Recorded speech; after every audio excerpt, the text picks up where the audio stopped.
Bismillahirrahmanirrahim. Assalamualaikum warahmatullahi taala wabarakatuh.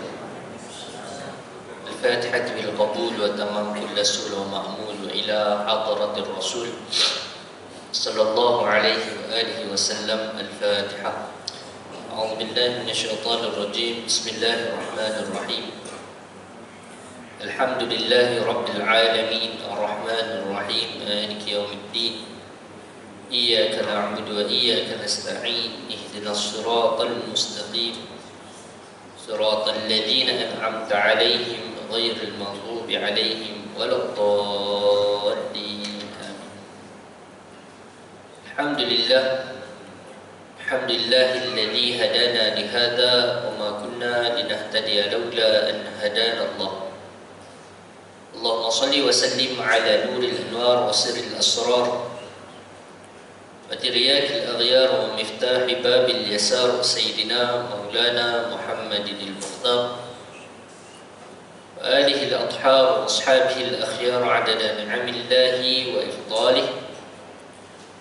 اللهم ارزقنا الصدق في القول والإخلاص في العمل.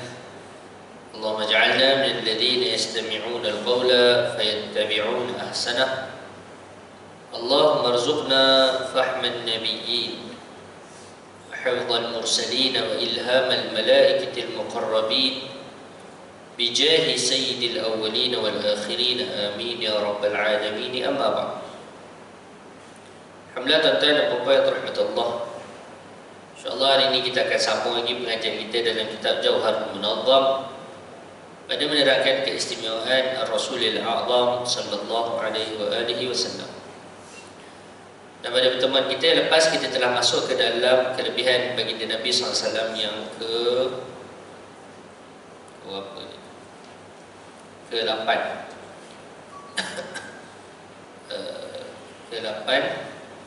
iaitulah bahawasanya baginda Nabi SAW tidak mempunyai bayang-bayang di atas muka bumi. Okay. Jadi pada pertemuan kita yang lalu juga kita telah membawakan dalil-dalil yang di antaranya ialah apa yang disebut oleh para ulama bahawasanya kenapa baginda Nabi tidak mempunyai bayang-bayang, kerana baginda Nabi sallallahu alaihi wasallam itu ialah cahaya. Dan cahaya Nabi sallallahu alaihi wasallam, Allahumma salli ala sayyidina Muhammad, dalilnya apa? Nabi sallallahu alaihi wasallam ini ada cahaya. Dalilnya ialah daripada doa Nabi sallallahu alaihi wasallam. Okey. Allahumma ja'al fi qalbi nura wa fi basari nura wa fi sam'i nura wa an yamini nura wa an yasari nura wa fawqi nura wa tahti nura wa amami nura wa khalfi nura wa ja'al li nura. Okey. Itu doa Nabi sallallahu alaihi wasallam seperti mana diriwayatkan dalam Sahih Bukhari dan Sahih Muslim. Hari ini kita nak sambung lagi berkenaan dengan dalil yang terakhir yang ingin dibawa oleh pengarang tentang masalah itu. Bismillahirrahmanirrahim. Qala Syekhul Musannif hafizahullah wa nafa'ana bihi wa bi'ulumihi fid dharain amin wa qala. Dan diriwayatkan daripada Ibnu Abbas radhiyallahu anhuma dengan isnad yang sahih. Lam yakul li Rasulillah sallallahu alaihi wasallam dhillun ولم يقم مع الشمس قط إلا غلب ضوءه ضوء الشمس ولم يقم مع السراج قط إلا غلب ضوءه ضوء السراج.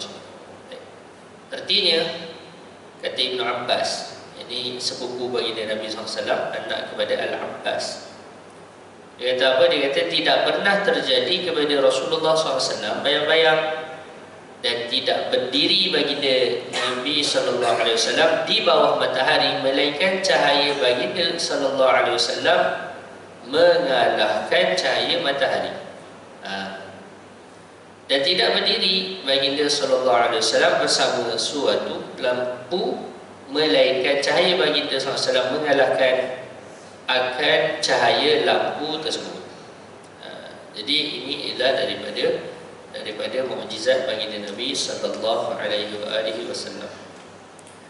Para ulama rahimahullah berkata, innal hikmata fi dhalika siyanati an yata'ahu kafir. Apa hikmah Allahumma salli ala sayyidina Muhammad, Allah Ta'ala menjadikan bagi Nabi ini tidak ada bayang-bayang. Jadi kata para ulama, sesungguhnya hikmah pada demikian itu ialah menjaga kemuliaan Rasulullah sallallahu alaihi wasallam dari dipijak oleh orang kafir.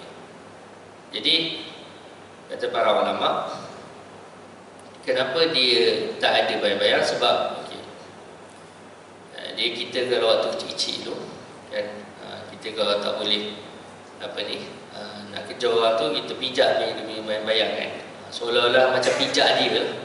Betul tak? Maka betapa Allah nak muliakan Nabi sallallahu alaihi wasallam, bayang-bayang Nabi pun Allah Taala tak bagi pijak. Ya, jadi tak bagi orang pijak bayang-bayang Nabi sallallahu alaihi wasallam. Jadi kan benda tu boleh jadi masyaqqah untuk sebahagian para sahabat kalau mereka jalan dengan Nabi SAW. Bila mereka berjalan dengan Nabi, maka takut-takut terpijak. Jadi mereka tidak adalah niat nak menghina. Tapi kalau ada yang niat nak menghina dengan berpijak bayang-bayang tu, kalau bayang-bayang tu ada, maka perbuatan tu haram. Bahkan ulama kata boleh membawa kepada kufur, sebab menghina Nabi kufur. Oleh sebab itu Allah Subhanahu Wa Taala betapa jaganya baginda Nabi SAW, maka bayang-bayang Nabi pun tidak Allah Taala jadikan begitu. Baik. Sebab itu disebut oleh Sayyid Muhammad Alawi Al-Maliki ketika mana membahaskan tentang masalah ni. Maka dia kata apa? Begitulah juga haram kepada kita untuk meludah di tempat-tempat yang mana ada, kita panggil asar Nabi SAW. Kan? Sebab tu saya selalu tegur, saya bagi tahu kat jemaah, kadang-kadang ada orang kita ni, dia ni macam mana? Yalah, dia dah terbiasa kan, dia dah terbiasa suka meludah. Okay. Dia sikit-sikit kan, tepi-tepi jalan ke apa kan. Jadi perkara tersebut dekat Malaysia ni tak apalah nak buat tu, walaupun tengok tu buruk lah tengoknya kan. Okay. Cuma kita kata nasihat kita, bila di Kota Madinah jangan buat macam tu. Okay. Sebab apa? Sebab setiap inci daripada Kota Madinah tu ialah tempat yang dipijak oleh baginda Nabi SAW. Terutamanya yang kawasan dataran masjid. Ya. Sebab apa? Sebab kalau kita kira Kota Madinah zaman dulu tu semuanya dah ada dalam masjid tu. Kota Madinah zaman Nabi tu, boleh kita kata the whole dataran masjid tu, dari pagar kan, dari pagar hujung ke pagar hujung tu, termasuklah masjid dan juga ruang-ruang legal di luar tu, semuanya ialah Kota Madinah zaman dulu. Jadi ini tempat yang memang Nabi selalu berjalan, dan maka jaga adab kita di situ.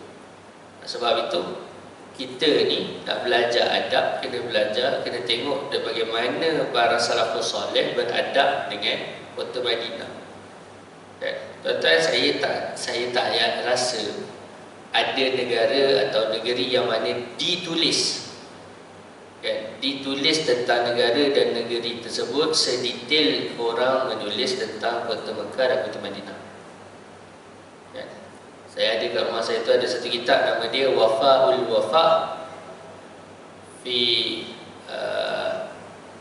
Daril Mustafa, lebih kurang lah, fi akhbari Daril Mustafa. Okey, kitab apa? Wafa'ul Wafa' fi akhbari Daril Mustafa sallallahu alaihi wasallam. Kitab cerita tentang Kota Madinah, 5 jilid. Buku cerita pasal apa? Kota Madinah saja. Cerita pasal pokok-pokok yang ada kat Kota Madinah, cerita pasal gunung-gunung yang ada sekitar Kota Madinah, cerita pasal tanah-tanah Kota Madinah, cerita semua benda kan. Sejarah dia lah, daripada awal siapakah yang menghuni awal, siapakah kaum-kaum yang ada di Kota Madinah. Hak tu saja 5 jilid cerita pasal Kota Madinah je kan. Ni kita duduk Bangi ni ada buku sejarah Bangi. Kan? Ke buku sejarah Selangor ke, Selangor tu mungkin ada lah kan. Tapi ada tak ditulis secara ekstensif? Itu baru satu. Ulama tulis banyak. Akhbar Madinah ni banyak kan, cerita pasal kota Madinah. Betul kota Madinah, di mana dulu Masjid Nabawi kat mana, rumah sahabat kat mana kan? Itu semua maklumat tu ada. Sebab apa? Sebab ni satu tempat yang mulia kan? Tempat yang mulia. Jadi sepatutnya kita muliakan dia. Jadi jangan buat sebarang, jangan rasa macam ni kampung kita kan? Jangan rasa ni macam kampung. Ya, ini macam kampung itu. Sebab tu saya memang tengok orang tu sakit hati, tengok orang meludah kan, dia suka hati je. Saya jadi sensitif lah. Okey. Maksudnya orang ni dia tidak ada sensitiviti kepada apa? Kepada Nabi SAW. Ya, kita baca kisah para ulama. Al-Imam Malik radhiyallahu ta'ala, Imam Darul Hijrah, guru Imam Syafi'i. Ya. Imam Malik ni, kalau dia nak buang air, dia akan buang air di luar kota Madinah. Dia tak akan buang air dekat dalam kota Madinah. Ni adab. Sebab apa dalam kota Madinah ni menanggung jasa baginda Nabi SAW. Takkan awak nak kencing kat situ? Itu masalah. Jadi kita pun sama juga lah. Kalau kita nak buang air kan, kalau kita ni tuan-tuan pergi ziarah, nak buang air kat mana? Buang air kat hotel. Paling kurang kalau tuan-tuan nak buang air, jangan buang air kat belah depan makam tu, depan kubah tu, belah toilet belah belakang ya. Kalau kita ni kan, cari toilet belah belakang kan, depan apa, kubah menghadap kiblat tu kan. Sebab apa? Sebab kan Nabi wajah menghadap kiblat. Jangan buang air kat situ. Okay. So yang benda-benda macam ni kita kena belajar. Sebab tu pergi ke kota Madinah dia bukan, yelah kalau bila orang pergi umrah, orang belajar pasal tu bila kursus apa? Kursus umrah kan. Tak benar lagi saya tengok ada orang mengajar kursus adab. Tak ada. Adab ziarah tak ada. Padahal itu yang ditekankan pada ulama. Kan? Adab ziarah Haramain. Tu tak ada. Semua cerita pasal, of course betul lah kita nak buat umrah, kita kena ngaji fiqh umrah lah, atau confirm betul. Tetapi tidak semata-mata itu. Dia tak semata-mata itu. Mekah dan Madinah ni dia adalah tempat yang mana? Tempat yang kita boleh buat pahala pun boleh, dosa pun ia juga. Maksudnya sebanyak mana kita boleh ikuti pahala dan secepat mana kita boleh ikuti pahala, secepat dan sebanyak itu juga kita boleh ikuti dosa di kota Mekah dan juga kota Madinah kalau kita tak jaga adab. Jadi ramai orang insya-Allah kalau ada pergi kursus umrah, sebab umrah kursus tak susah lah, 3 jam, tak macam kursus haji kan 12 minggu kan, padahal tak susah mana pun kan. Cuma nak cerita persediaan mental itu sebenarnya dia dengan umrah lebih kurang je kan, betul kan, ada beza kan. Dia bezanya sebab dia ada wukuf, ada melontar, itu je. Tapi itu tak susah. Kenapa tak susah? Dia tak ada syarat macam mana syarat-syarat rukun umrah. Betul tak?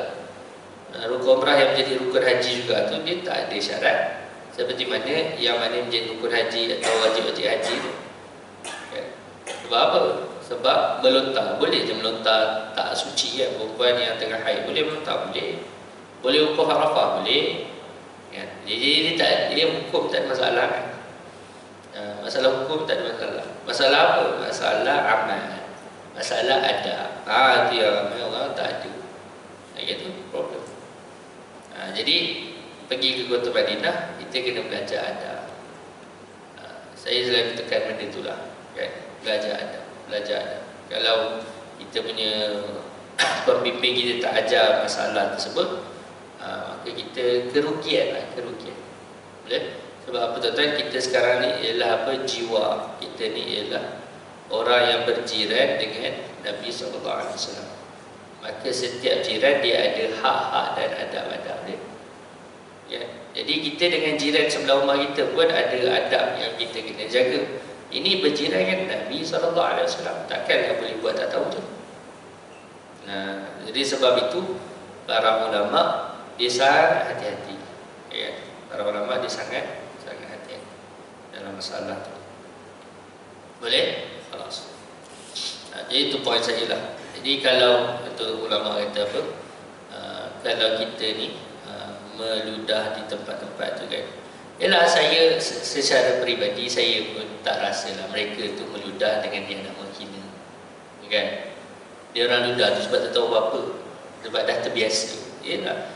Tetapi maksudnya Allahumma salli ala sayyidina Muhammad, kena belajar lah tu poin dia. Kena belajar tentang masalah adab. Jadi penekanan terhadap adab, sebab tu dia kena baca lah kita adab ziarah. Ulama kita ada ziarah sahaja pun ada 3-4 buah yang saya tahulah. Kan adab ziarah Kota Madinah ni ada 3-4 buah. Karangan Imam Ibn Hajar Al-Haytami. Karangan ulama tanah Melayu kita pun ada, tapi bukan Malaysia lah, daripada Indonesia. Kiai Abdul Hamid Kudus daripada Kudus, Indonesia kan. Kiai Abdul Hamid Kudus tu dia ada satu kitab Zakhair Al-Qudsiyah fi Ziyarati Khairil Bariyah. Kan, kitab sangat bagus. Kan, cerita pasal adab-adab ziarah Nabi. Ya, memang ada adab dia lah. Adab ketika mana di sini, adab ketika mana dalam perjalanan, adab ketika mana dah mula nampak gunung-gunung Kota Madinah. Kita gunung Kota Madinah pun kita tak kenal. Apabila dah nampak wadi-wadi di Kota Madinah, itu pun tak kenal juga. Dan kena mandi, macam mana kita nak ta'zim, kan? Bila dah masuk ke Kota Madinah, doanya, kemudian apa yang kita nak buat, kan? Ulama-ulama ni dia ada amal dia sebelum dia nak pergi ziarah jumpa Nabi, macam mana, kan? Macam mana nak pergi ziarah jumpa Nabi? Adakah sampai-sampai terus pergi? Tak macam tu, kan? Mandi dulu, kan? Sedekah dulu, kan? Sembahyang sunat tahiyatul masjid bagi siapa yang ni, kan, masuk masjid. Kemudian ziarah Nabi sallallahu alaihi wasallam. Dia lepas tu dia ada ziarah pertama, ziarah kedua. Jadi semua tu dia ada dia punya tertib dia. Bukan main langgar je, kan? Pergi tengok. Dan bahkan para ulama sebut antaranya Maulana Zakaria Al-Kandahlawi. Kan contoh kita orang lelaki lah, kita boleh ziarah di depan makam tu, kan, kat dalam tu, kan, masuk ke Babu Salam, itu masuk ziarah, kan. Dan kemudian kan kita keluar, contoh kata ni makam Nabi, kata ni makam Nabi kat sini, kan kita masuk ke pintu sini dari depan ni, kan, lepas tu kita keluar, kan, ke Abu Bakar ni. Jadi lepas tu, kan, kita nak balik hotel, kan, kita pusing ke depan tu. Kata para ulama, hatta nak lalu depan tu jangan lalu terus, berhenti tu, bagi salam dekat Nabi. Dekat luar tu menghadap kubah tu bagi salam. Assalamualaikum ya Rasulullah, minta izin saya nak balik. Bagi salam. Dia macam tuan-tuan lalu depan orang tua, kan, lalu menonong, tak menghadap, kan. Dia begitu juga lalu depan Rasulullah. Seperti mana kita lalu depan ni, kita berhenti dulu bagi salam. Lalu kat depan tu pun berhenti bagi salam. Ni adab yang diajarkan oleh para ulama. Mungkinlah kitab-kitab yang saya sebut tadi tu dia tak ada dalam bahasa Melayu, kan. Kitab Ibn Hajar, Durul Mamdud dan sebagainya. Paling yang ada terjemahan ni kitab yang sangat bagus. Ni saya selalu suggest siapa pun yang nak pergi umrah haji atau umrah lah, haji yang betah lagi, beli kitab Fadilat Haji Maulana Zakaria. Tu ada dah terjemahan dia, kan. Maulana Zakaria Al-Kandahlawi. Dia dah himpunkan daripada kitab-kitab para ulama. Dalam tu dia ada cerita pasal haji, dia ada cerita pasal umrah, dia ada cerita pasal ziarah Madinah. Saya setiap kali nak pergi, saya akan baca tu. Kalau saya bawa jemaah, saya akan baca dalam bahasa dengan jemaah, kan, supaya ada rasa, kan. Dan memang kita kena benda tu kena baca dari sini, benda tu kena rasa dari sini, kan. Kena rasa apa ni, membuat-buat rasa untuk ziarah Nabi daripada sini. Itu masalah orang kenapa dia bila pergi ke Kota Madinah dia tak rasa apa-apa, kan. Sebab apa? Sebab dia tidak kita bagi apa, benda tu tidak di nurture, kan. Dia tidak disemai, kan. Kecintaan kepada Nabi, kerinduan kepada Nabi itu tidak disemai lagi dari sini. Baru kat sana baru nak tanam, dia lambat, kan. Dia tak rasa apa. Tapi kalau dari sini macam kita lah, kan, orang yang tak pernah pergi, kan, first time pergi, lepas tu tengok Kaabah, kan, macam mana perasaan? Nangis, kan? Nangis. Saya tak tahulah tuan-tuan, kan. Saya first time dan setiap kali pergi nampak je Kaabah, nangis. Dan bila nak balik nangis lagi. Sebab apa? Sebab kita tahulah kita ni, ya Allah, saya ni banyak dosa tapi Tuhan jemput saya. Sebab kita tak mungkin sampai Mekah kecuali Allah Ta'ala jemput, dan tak mungkin sampai Madinah kecuali Nabi jemput. Awak tuan-tuan kaya billionaire pun, level-level apa, Bill Gates ke Elon Musk ke, tapi kalau tuan-tuan Allah Ta'ala tak jemput, tak sampai Mekah. Jadi, ya Allah, dengan segala ketaksiran saya, dengan segala kecuaian saya, dengan segala pemalasnya saya ni, dengan segala dosa-dosa yang saya penuh ni, ya Allah, kata tak jemput saya ni, ya Allah, ya Allah, terima kasih, ya Allah. Kan sampai ke ummah kau yang paling mulia ni. Jadi mengalir air mata. Kena benda tu kena rasa. Kalau tak, kalau ni kan masalah juga orang kaya kan, yang mana datang tiap-tiap tahun atau setahun 2-3 kali datang kan. Datang tengok gambar dah tak rasa apa. Oh, tu kan masalah. Itu masalah. Memang masalah. Sebab tu Imam Ghazali kata, sebaiknya paling cepat pun kurang-kurang 3 tahun sekali, supaya perasaan tu ada. Tapi kalau perasaan kita tu memang sentiasa ada, pergi je lah setiap kali pun tak ada masalah. Tapi untuk jaga tu, supaya janganlah kita pergi tak rasa apa. Dah memang ada orang tu, oh saya Mekah ni dah biasa dah, kan? Itu cakap-cakap macam tu kan? Dah biasa, dah tahu dah ni nak makan kat mana, nak itu kat mana ni, saya tahu dah ni kan. Nak macam rumah saya dah, pun kan? Itu masalah ziarah. Okay? Yalah, alhamdulillah zaman kita ni zaman dah mudah kan? Zaman dah mudah, dah murah. Dulu payah kan. Sekarang ni nak pergi Mekah, tiket flight 2,000 dah dapat. 2,000 pergi balik, 2,000 dah dapat. Ada, yalah, biasanya dah 3-4,000 lah. Tapi kalau tuan-tuan pandai cari, ada 2,000 ada. Ni cerita kami sendiri lah. Okay?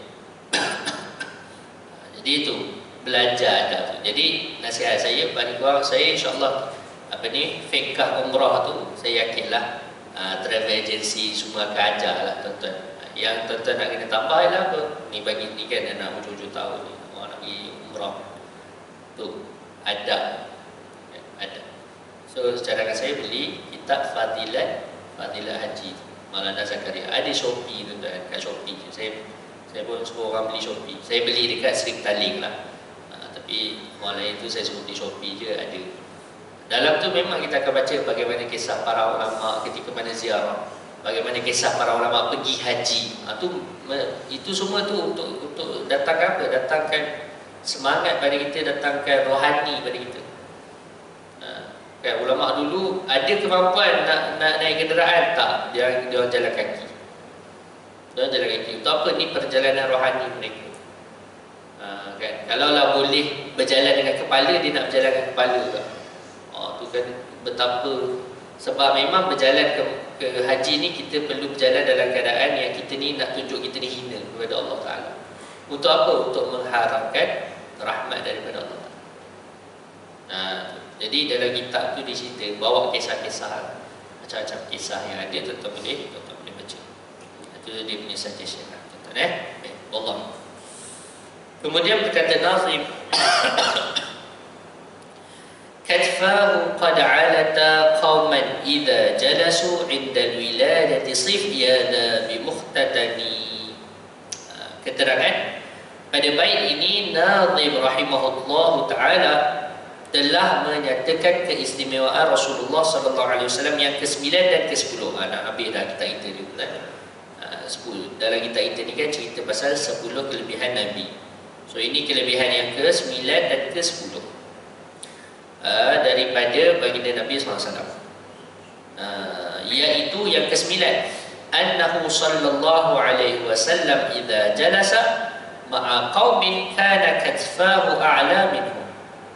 Artinya bahawasanya baginda Nabi SAW apabila duduk bersama suatu kaum, maka kedua bahunya lebih tinggi daripada mereka. Dalam Syama'il disebutkan ketinggian Nabi ini sederhana, tinggi sikit daripada sederhana. Tapi Nabi bukan tinggi lonjong lampai, Nabi ini sederhana tinggi. Cuma kalau Nabi berjalan dengan orang yang tinggi, Nabi akan dilihat lebih tinggi. Itu dia punya mukjizat Nabi SAW. Jadi bila Nabi duduk dengan dia orang, Dia akan nampak Nabi itu lebih tinggi. Satu mukjizat.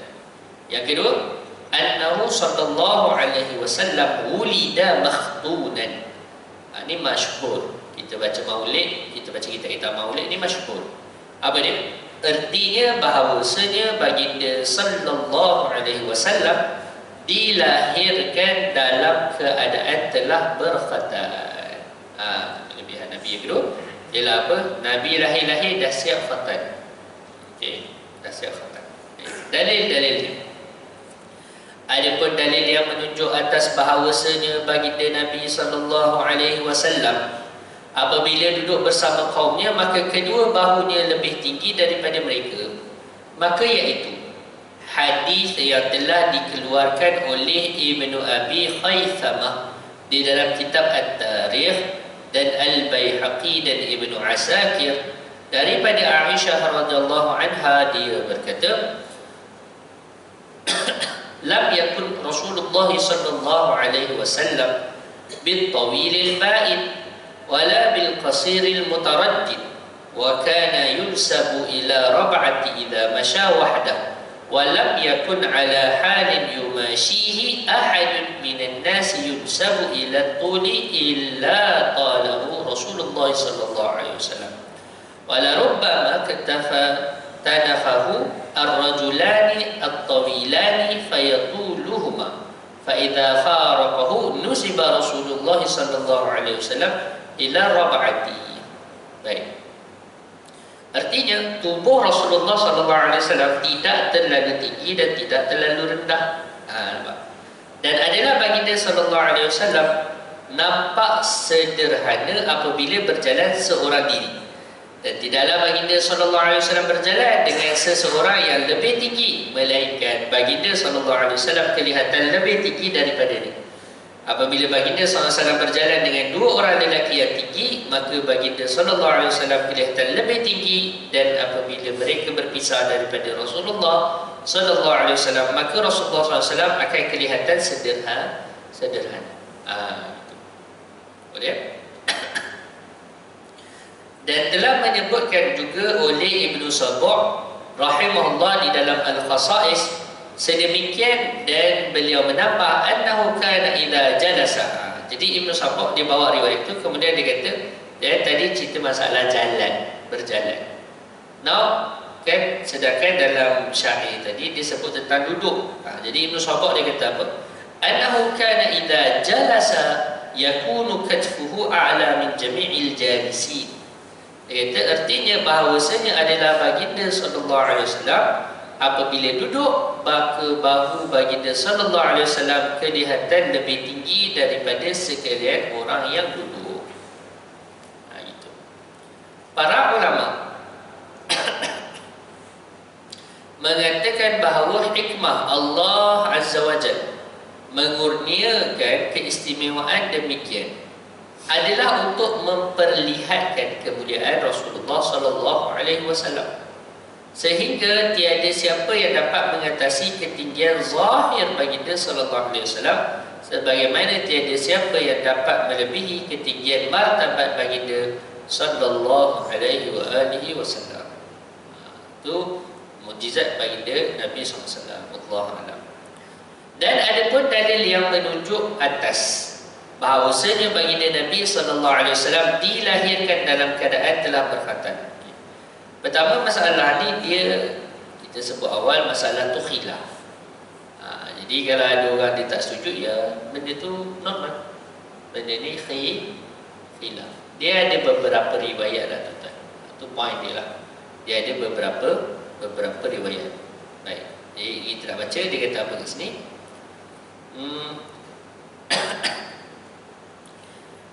Maka iaitu hadis.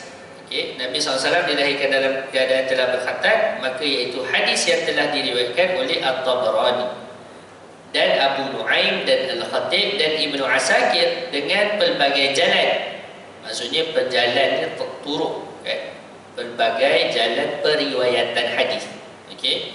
Daripada Anas bin Malik radhiyallahu taala anhu, dia berkata, telah bersabda Rasulullah sallallahu alaihi wasallam, min karamati ala Rabbi azza wa jalla an anni wulidtu makhtunan wa lam yara ahadun sawati.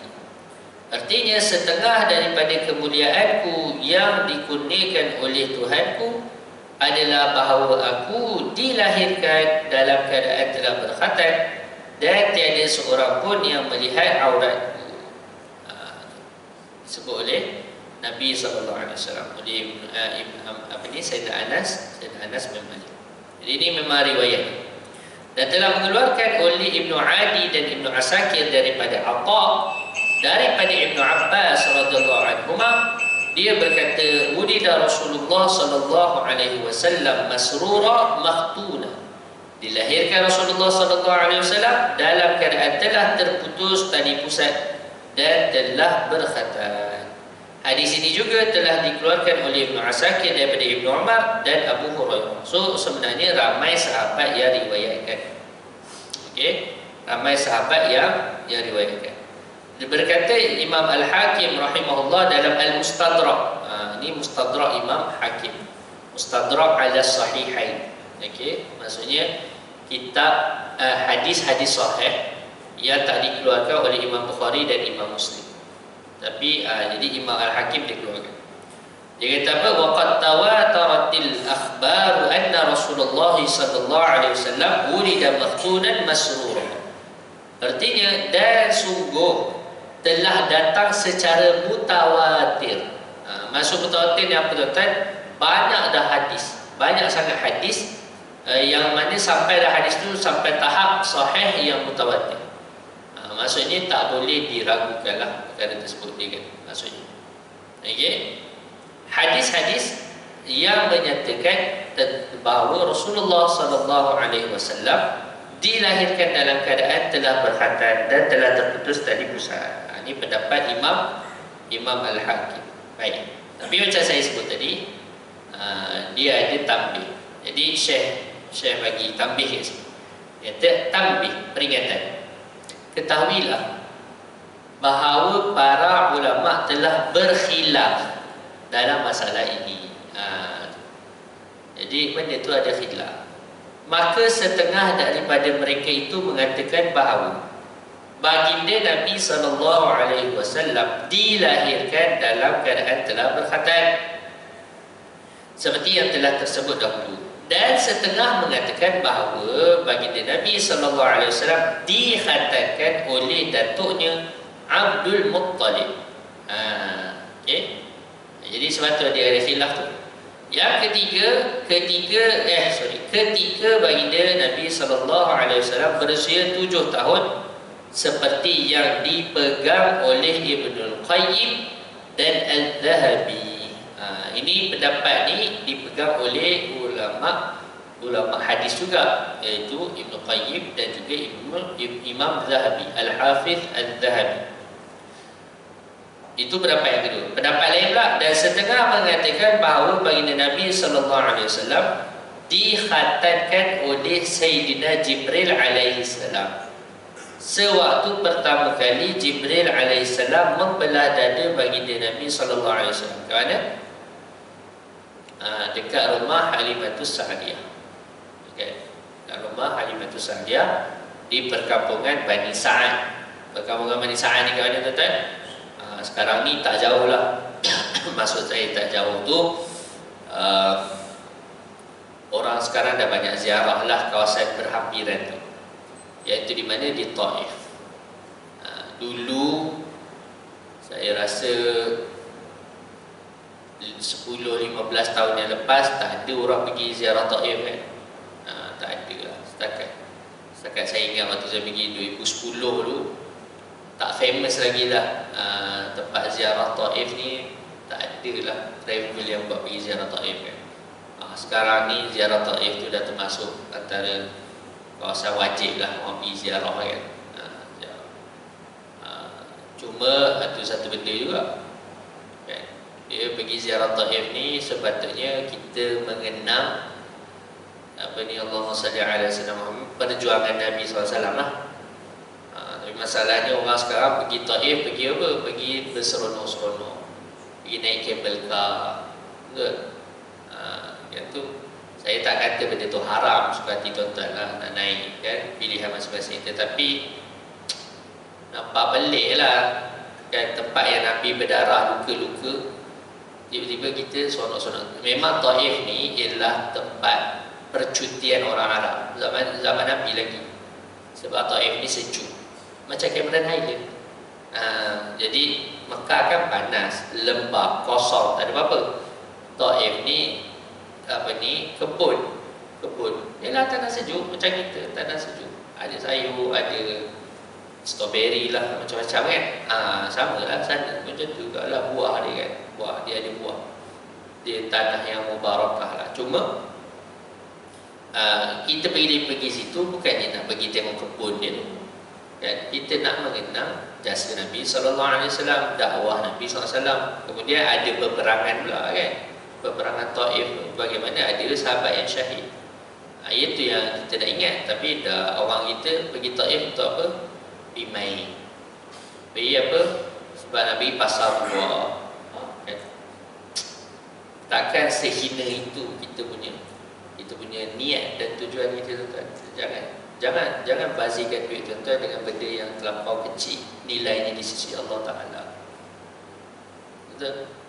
Saya tak salahkan lah. Yalah, sebahagian yang begitu kawan-kawan juga yang bawah tu mutawif juga kan, ke tempat kabel car tu benda ada kan. Tapi saya secara peribadi maksudnya galat lah benda tu, galat. Saya tak kata benda tu haram kan, tak. Tapi secara peribadi saya rasa galat lah benda tu. Boleh? Tapi terpulang kan. Allah paling kurang biar benda tu seimbang. Perjuangan Nabi tu kita kenal, lepas tu kita nak berseronok pun okey lah juga. Tapi kalau fikir tuan-tuan kita nak pergi Taif ni, nak pergi naik kabel car, tu je yang highlight. Bukannya nak pergi ziarah Ibnu Abbas kan, dan pergi ke tempat mana Nabi punya dakwah. Tu sedih. Okey. Jadi Allahumma salli ala sayyidina Muhammad. Jadi di Taif tu, kalau kita ke depan sikit akan sampailah ke perkampungan Bani Sa'ad, iaitu tempat rumah Halimatus Sa'diyah, tempat yang mana Nabi membesar waktu kecil. So kita boleh bayang jauh. Siapa yang dah pergi Taif daripada Mekah kan dekat jauh. Kita naik bas pun 90 km lebih kan, 90 km naik bukit tu kan. Jadi bayang zaman ni berapa hari Nabi nak sampai kan, baby lagi Nabi pergi ke Taif kan, pergi ke perkampungan Bani Sa'ad. InsyaAllah. Saya waktu umrah 2021 tu nak pergi kan, tapi sesat jalan, tak sampai, tak jumpa. Sebab ialah bukan kawasan orang biasa pergi. Memang saya tak, kalau travel ni orang tak biasa pergi lah. Ni kita pergi dengan kawan-kawan je tapi tak jumpa lah, sesat. Allah Akbar. Itulah. Jadi Sayyidina Jibril membelah dada baginda Nabi SAW. Ibn Qayyim menyatakan, panjang kira. Okey. Saya habiskan kat poin sini ya. Nanti faedah ni kita baca bulan depan. Kata Ibn Qayyim menyatakan, laisa hadha min khasa'isihi sallallahu alaihi wasallam, fa inna katsiran minan nasi wulida makhtuna. Artinya bahawa perkara ini tidak termasuk daripada keistimewaan Rasulullah SAW, kerana sesungguhnya ramai di kalangan manusia yang dilahirkan dalam keadaan telah berkhatan. Bukanlah ramai tapi ada. Jadi benda itu tak jadilah khusus. Sebab khusus ni maksudnya Nabi saja, tak ada orang lain kan, hantar Nabi-Nabi yang lain. Tapi kita tahu bahawasanya sebenarnya ada Nabi lain yang mana dilahirkan dalam keadaan berkhatan juga, yang dia akan sebut dalam faedah ni kan. Tak apalah, saya baca sikit bagi Abi supaya tak adalah tergantung kan. Faedah dalam kitab Al-Wushah bagi Ibnu Darid telah berkata Ibnu Kulabi telah sampai kepada kami daripada Ka'ab Al-Ahbar bahawasanya dia berkata, kami dapati di dalam sebahagian kitab kami bahawa Nabi Adam alaihissalam diciptakan dalam keadaan telah berkhatan, dan 12 orang Nabi selepasnya diciptakan mereka itu dalam keadaan mereka telah berkhatan. Yang terakhir daripada mereka adalah Nabi Muhammad sallallahu alaihi wasallam. Iaitulah siapa Nabi-Nabi ni? Pertama Nabi Syith alaihissalam, anak Nabi Adam. Tadi dah Nabi Adam, Nabi Syith, Nabi Idris, Nabi Nuh, Nabi Sam, anak Nabi Nuh, Nabi Lut, sepupu Nabi Ibrahim, Nabi Yusuf, anak Nabi Yaqub, Nabi Musa, Nabi Sulaiman, Nabi Shu'aib, Nabi Yahya, Nabi Hud, dan Nabi Muhammad sallallahu alaihi wasallam. So total ada berapa? 13 orang. Wallahu a'lamu bis-shawab. Ini disebutkan dalam Qasaisul Kubra Imam As-Suyuti rahimahullah taala. Bayangkan. So itu ada beberapa orang nabi yang mana dilahirkan dalam keadaan telah berkhatan. Daripada Nabi Adam, afdalah Nabi Adam asalkan. Jadi dia manusia pertama sampai. Jadi dia dah siaplah Allah Taala lahirkan dia dalam keadaan berkhatan. Kemudian berkata Nazim, wallahu taala alam wa a'lam. Wa sallallahu ala sayyidina Muhammad wa ala alihi wasallam. Yang baik itu datang Allah tuan, yang kurang itu datang dari kemadi saya sendiri. Insya-Allah nanti kita sambung lagi pertemuan kita dalam kitab ni insya-Allah pada bulan hadapan. Wallahu taala alam wa sallallahu ala sayyidina Muhammad wa ala alihi wasallam. Kita tangguhkan tasbih kafarah dan surat subhanakallahumma wa bihamdika asyhadu an la ilaha illa anta astaghfiruka wa atubu ilaik. Bismillahirrahmanirrahim. Innal insana lafi khusr illa alladziina aamanu wa 'amilus shalihaati wa tawassaw bil haqq wa tawassaw bis sabr. Wassalamu alaikum warahmatullahi taala wabarakatuh.